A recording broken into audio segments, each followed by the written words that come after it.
Hello, everyone. Welcome to my channel.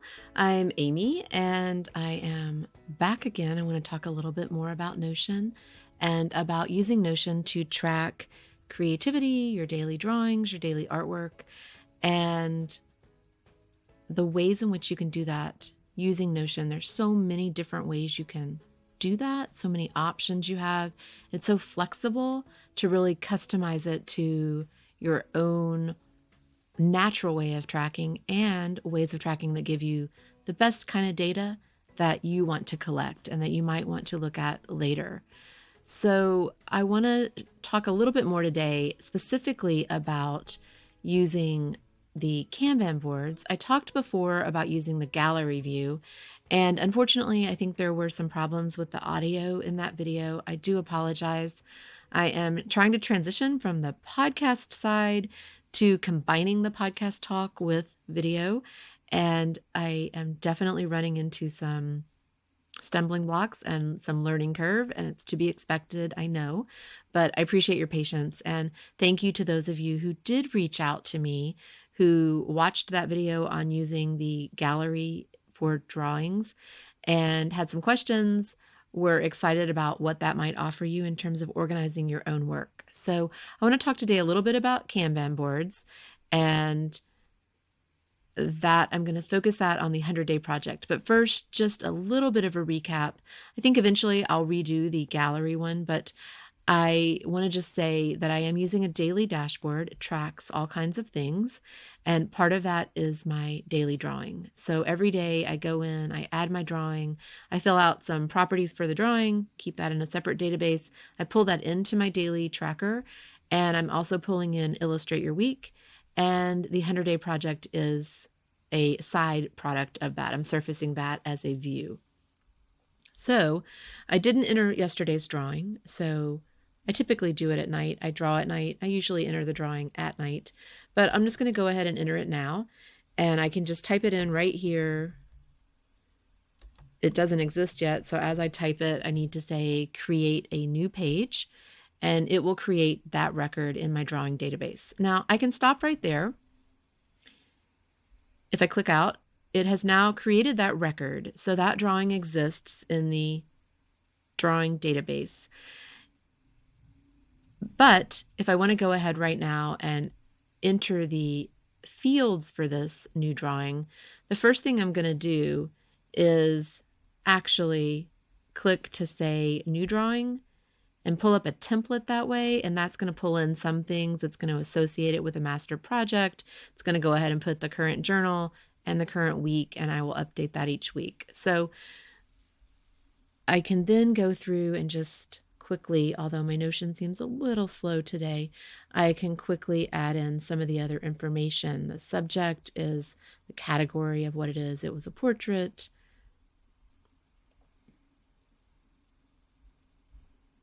Color was an orange color. It's a fuyugaki, and so that's a red orange. I'm going to call that orange. I have some of these toggles set that are a little bit duplication, but they are allowing me right now to decide how I want to visualize things, so I'm going to leave that. I can pull up the ink. The inks, as I use them, I am putting them into the system, and the color is what I'm going to talk about in the Kanban board. It was part of the 100-day project. It was yesterday, so it was day 48. And then I can go through and fill these other things in. It was not flipped. The gender is female, and there are some other things here. It was dip pen. The medium is again duplicating this checkbox, but it was not Maru nib, it's zebra G, and I'm not tracking that separately. So I can add it that way. So I've now added a good bit more information to my record about yesterday's drawing. But this Illustrate Your Week is still blank, and that is a roll-up from the daily drawing database. So when I'm in the daily drawing record, if it was an Illustrate Your Week prompt, I can go ahead and enter that right here. I know that this was someone from the news, so if I type news, it pulls that up. I can select that, and then when I click back out, and go back to my tracker, you will see that the the Illustrate Your Week prompt is now also showing. So I can fill that in that way. So then when I'm on the drawing database, as I showed last time, this is a month view, and I can see everything. I can filter that by any of those. I also showed how to use this gallery view. Showed a couple of different ways of doing a gallery view. What I want to talk about today, though, is a Kanban board, and I'm going to focus in on the 100 days. The 100-day project is a view of the drawing database, and I have it set up as a Kanban board. Now, this is the default. It pulled in journal first, and I'm going to show you how to change that. It can be a little bit obscure how you actually find this until you've done it a few times. So I want to sort this differently. With a Kanban board, you can use any of the properties that are select kind of fields. And so when you click the three-dot menu and you go to group by, this right now is grouped by journal, which they are all in the same journal. I want to instead look at it by color. And so that will pull up all of the colors that are in that list of colors when I'm entering a new drawing. I can choose any of these colors.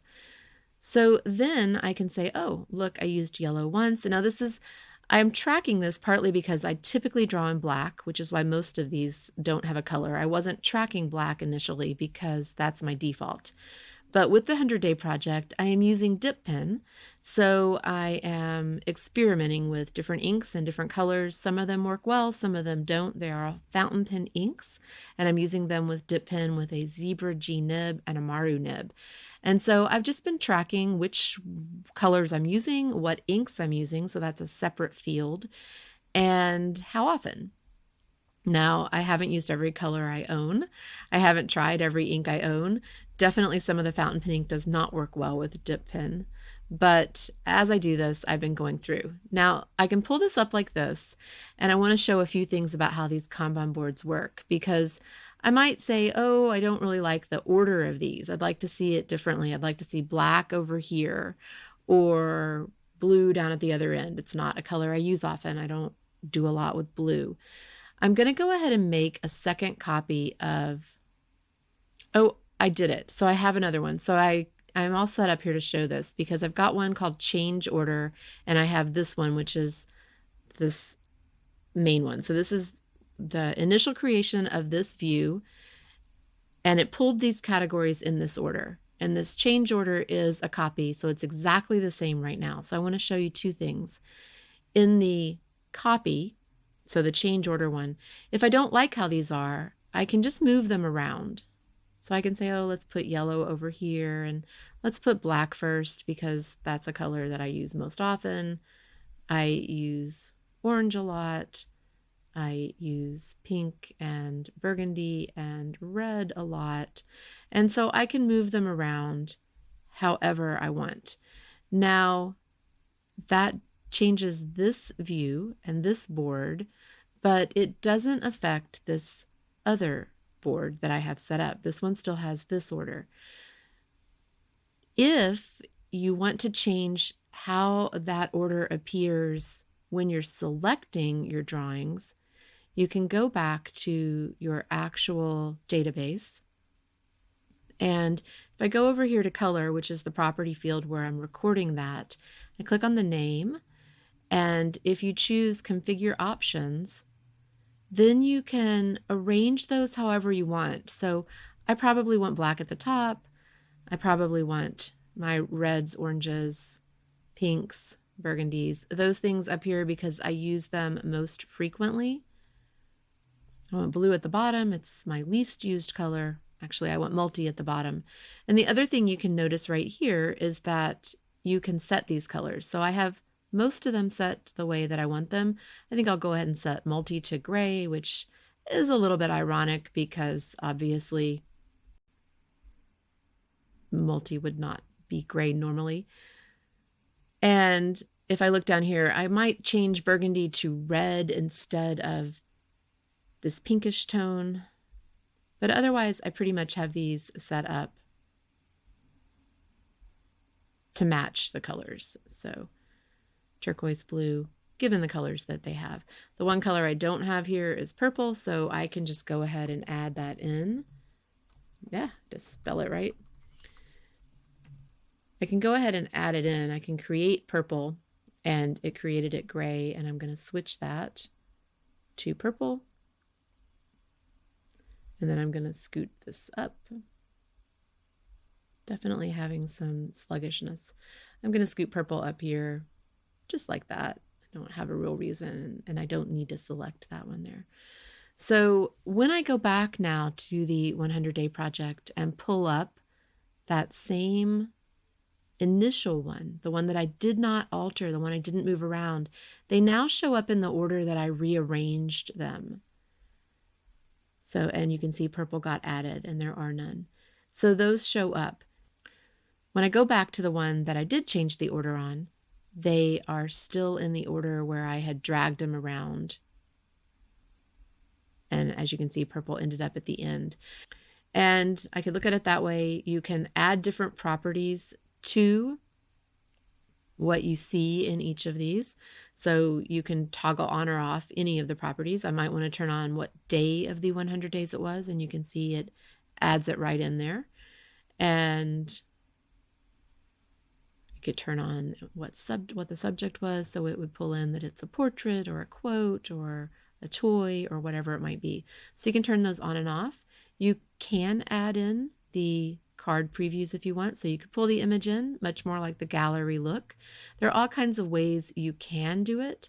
I think I like it like this, just having the information. You can also switch it to small so that you can see more of the categories on the screen, although with this many colors, obviously a good bit of scroll. So instead of color, I could go back to group by, and I could look at the actual ink.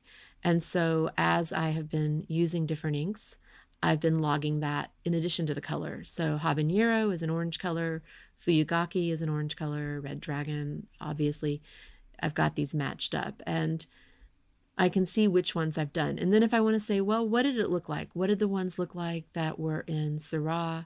I could go to each one, or I could use a filter and change the view so that I just saw the ones in Syrah, and then use the images and add those so that I see more like a gallery view and can go, oh, that's what that was looking like throughout, and that's how it was working with dip pen. There's a little bit of backfill here. I still could go through and tag these other ones in terms of their color and their ink. As I said, I have been continuing to refine how I'm using this and what I want to do with it. Once you get it all set up, you might not ever need to tweak your Notion, or you might enjoy continuing to add bits and pieces here and there, change your properties. You might be more interested in tracking some things at some times and other things at other times. And you can add those in. You can hide them when you don't want to use them, and they'll still be there then if you want to track by them. I can look at the categories that I've been drawing. So how many portraits, how many self-portraits, as you see at the top by the category name. In this kind of board, it shows you the total. So that's the count. 49 portraits have been logged here for this 100 days. And I find this to be a really interesting way to look at what's going on in this 100-day project. I like looking at it here by color just because that is a different way for me to track. And then you can always switch back to any of your other views. I do have at the top of this, you probably see the hashtags. That's because every day on my phone, I pull up my photo if I'm going to post it Instagram for the 100-day project. And I do have a keyboard shortcut set up, but I tend to open Notion and grab this. I just copy and paste it into my Instagram post to start my post. And so that's really handy. And I put them here at the top so that they are right there. I could move this block really easily down to the bottom of this, but it's very convenient to have them up there. So I hope that this gives you a little bit more inspiration for tracking your daily drawing. And that you start thinking about ways you might want to set this up for yourself. It's not a complicated table at all. It's not a complicated set of databases and relations at all, but it's really functional, and it's really nice to be able to pull in the drawing into my tracker, the Illustrate Your Week into my tracker, have this full database for the drawing information, which as it continues to build, by the end of the year, I'll be able to pull all different kinds of stats from this. And I really like being able to segment out the 100-day project with a view. I'll be able to do that for Inktober portraits, or if you do Inktober, and for the Index Card a Day Challenge, ICAD, if you do that in June and July. Anything that I'm doing that has a set amount or a set of prompts or a certain number or a certain span of days, I may want to tag it and pull a separate view this way. And it's still all in the drawing database, but I'm able to pull it out and look at it separately. And I think that's a really nice feature, a really nice ability just by putting this data in. It only takes a few minutes to log a drawing, but then the data's there. And I can go back and look at it. I'm really tempted to go back and put in the last couple of journals. There were several in the last year of illustrated journaling, and 50 before 50. It was a project I was doing for the year. I'm tempted to go back through. I would really like to be able to say, oh, this is who I drew on that day, and I would be able to tell then and just look at it and know more of what I had done day to day, rather than knowing that, yes, I drew every single day, and yes, I worked every single day in an illustrated journal, but I don't really have this immediate ability to say, and I did this and this and this many times, and this many colors, and this many times were self-portraits, and this many times were full face-on view or three-quarter view, or I drew this many toys, or I drew this many flowers. I think that kind of overview and summary and ability to drill down into what you're doing and what you have done is really nice. It's a really nice way to lock yourself in and pay attention to what you've done. I find it really helpful in terms of accountability to be able every day to need to check these boxes off. I want to check off daily drawing. I want to check off Illustrate Your Week. And then if I leave this blank, I'm going to notice. I'm going to notice tomorrow that I didn't fill it in today. And there should really not be any blanks. All of these should be logged. And so it's just a really subtle productivity nudge for me as an artist. Every day, as I fill this out, I go through and check, oh, yes, I did that. Yes, I did that. Yes, I did that. And some of those things are not about creativity, but some of them are. So I appreciate you watching. If you have questions, I would love to talk to you more about Notion. If you have questions, you can post them down below, or some of you have reached out to me in other ways. You know me from other places, and that's also fine. I will give you basic advice is that you should probably just start flat with a table and start setting up your properties. If you want to track drawing, just set up a table that has some of the fields that you want to capture about your daily drawing, and then go from there. You can see how to then build it into and connect it to other views or to other databases. You might want to set up a habit tracker also, and making those connections is fairly straightforward. So I'm happy to answer any questions. And I would love to know more about how you are using Notion, or how you start using Notion, or how you envision using Notion to track your creative life. So again, I appreciate you watching. If you are interested in creativity and mindfulness and gratitude and productivity in that part of your life, then please subscribe. Please subscribe. I also do drawing videos, and all of those are coupled with podcast talk. So you can also find the podcast separately as the Creativity Matters podcast since 2006. So I would love it, though, if you would follow me here. I am working on trying to get more comfortable doing this and get all my ducks in order so that I can do it. I will not say that everyone goes swimmingly to continue our duck metaphor, but we'll quack. We'll quack, quack, and we'll keep at it. So thank you. Bye.